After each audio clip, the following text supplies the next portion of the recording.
Oke, tadi kita sudah bicara tentang cognition, yang paling penting adalah consumer knowledge. Sekarang kita bicara tentang affection.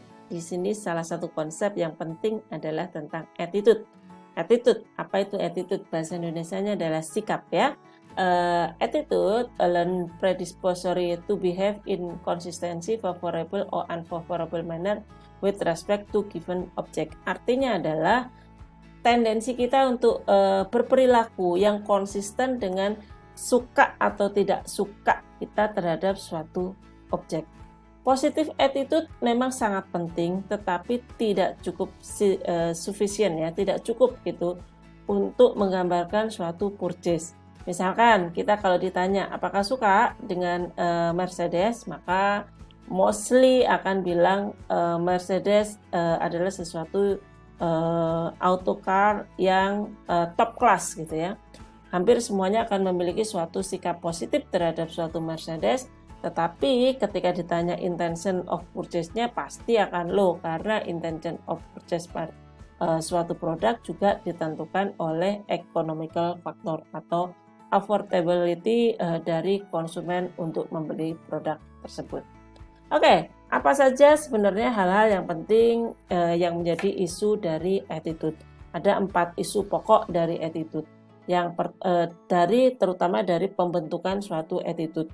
Pertama, attitude consumer itu mempelajari suatu attitude. Artinya attitude itu dipelajari dan juga bisa unlearn gitu ya.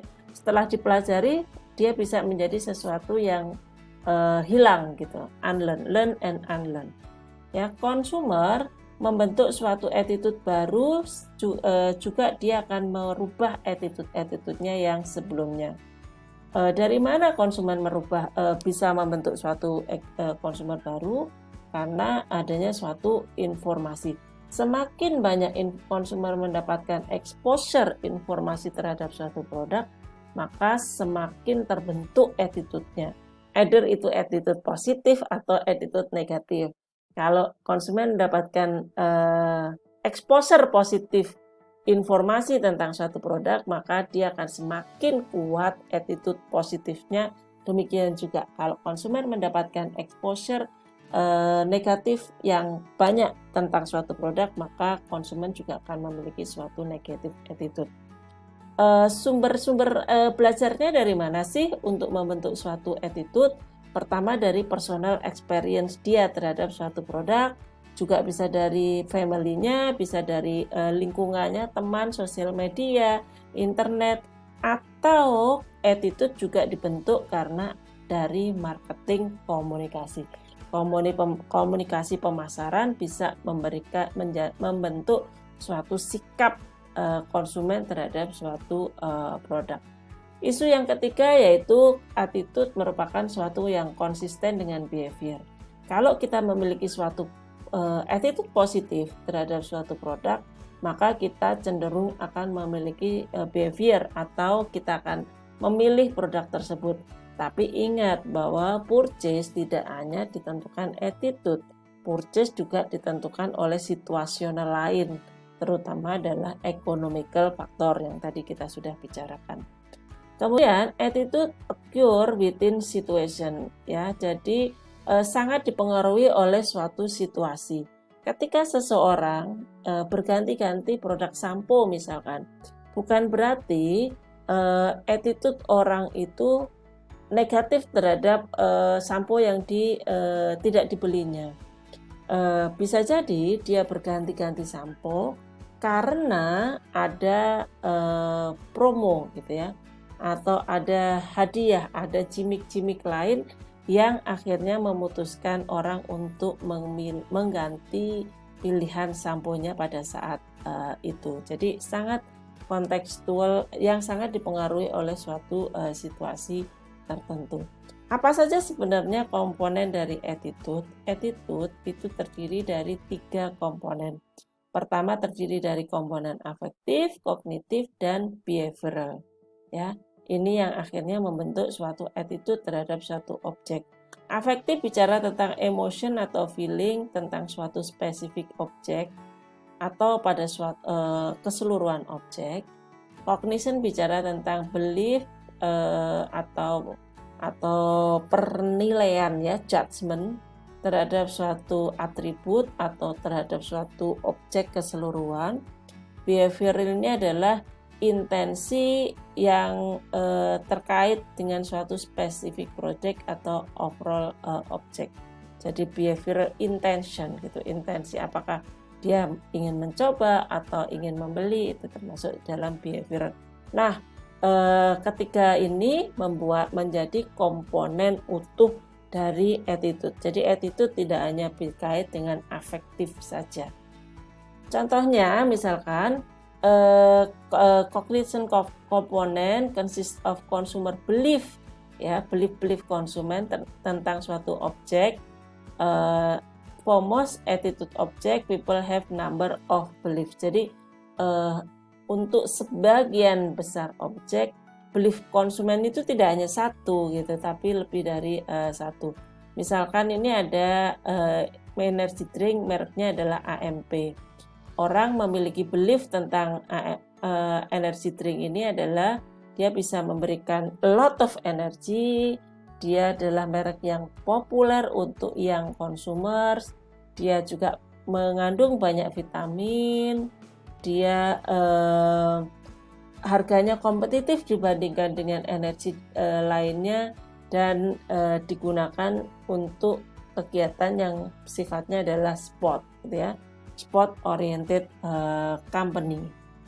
Nah, atribut ya, tadi kita tahu ada namanya multi atribut, maka ada rumusnya untuk menghitung berapa nilainya. Misalkan ya, ini contohnya adalah kita ingin menilai Coca-Cola dengan melihat belief kita terhadap diet Coke ya pada suatu segmen.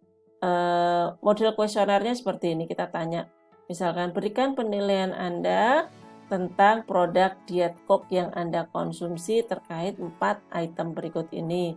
Price-nya dari 1 sampai 7, ini namanya skala semantik ya. Dari 1 sampai 7, semakin ke kiri maka semakin low, semakin ke kanan semakin high.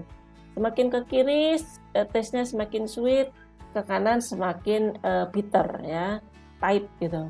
Semakin ke kiri dia adalah menggambarkan high status, semakin ke kanan low status, semakin ke kiri low calories, semakin kanan high calories. Jadi sesuatu yang di kiri ini adalah sesuatu yang positif terhadap diet Coke, sesuatu yang di kanan adalah sesuatu yang negatif terhadap diet Coke.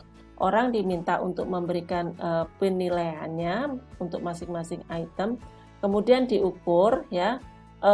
Sebelum diukur kita dari price, taste, status, dan calories, pemasar menentukan tingkat importersnya. Dari mana importer ini didapatkan? Bisa dari judgment, dan biasanya juga berdasarkan previous research atau riset-riset sebelumnya. Misalkan price itu importernya kecil, cuma 40. Tapi orang karena ini adalah bicara tentang diet Coke, maka yang paling besar adalah tingkat kalori ya. Total importance itu harus 100 poin. Maka kemudian dinilai berapa attitude-nya diet Coke. Didapatkan skornya adalah 170. Apa itu artinya 170? Ini adalah besar atau kecil? Ini nilai yang sangat relatif. Supaya kita tahu apa meaningnya, maka kita bisa membandingkan.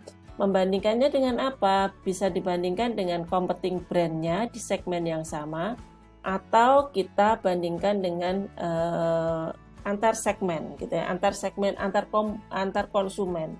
Gitu. Jadi sehingga kita tahu apakah konsumen memiliki suatu persepsi positif terhadap produk kita. Bicara tentang afektif komponen tadi ya, afektif kan bicara tentang feeling ya, suka dan tidak suka. Jadi ini simple. Kalau bicara tentang emotion, feeling, reaction, itu biasanya ngukurnya apakah saya suka, apakah saya tidak suka, apakah ini taste-nya bad, apakah ini not good or not good for our health gitu ya. Jadi semuanya bicara tentang feeling. Kemudian behavioral komponen itu bicara tentang tendensi untuk merespon ya terkait dengan suatu objek atau activity. Dalam hal ini adalah kalau dalam konteks perilaku konsumen ya, responnya adalah keinginan untuk mencoba atau membeli suatu produk dalam yang kita kasih contoh adalah Diet Coke, maka pertanyaannya adalah how likely is that you will buy Diet Coke for the next time you purchase soft drink? Atau seberapa besar kemungkinan Anda akan membeli Diet Coke untuk pembelian soft drink berikutnya? Mulai dari paling kiri tidak akan, paling kiri adalah sangat akan, dan paling kanan adalah sangat tidak akan. Jadi kemudian ya, ini adalah skala yang lengkapnya ya. Tadi ini adalah skala kognitif, skala afektifnya bicara tentang like atau tidak like ya. Biasanya I like the taste of Diet Coke, agree or not agree.